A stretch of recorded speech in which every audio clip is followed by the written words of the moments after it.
Dersim spor sahaya, can cana ol kankana. Kalk gollerle halaya, sahalara çıkıyor, türbünler sallanıyor.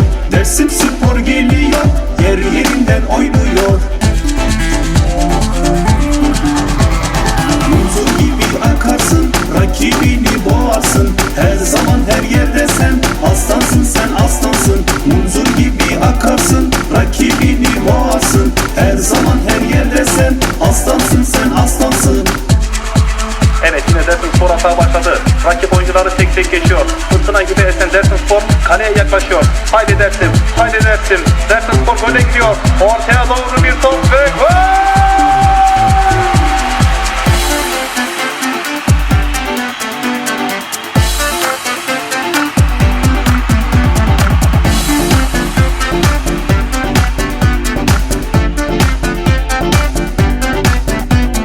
Rakibine yan bakar, tozu dumana katar. Muzurlu yüreğine topu 90'a takar. Bak nefesler tutuldu, heyecanlar dorukta. Hedefe adım adım yaklaştı bizim takım.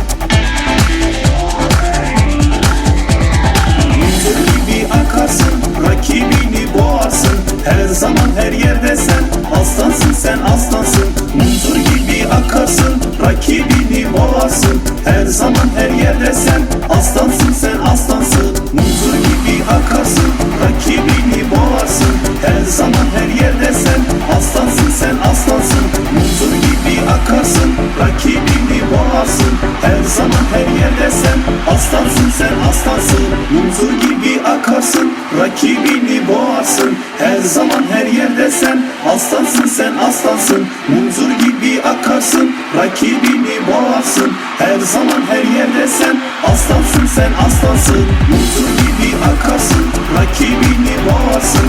Her zaman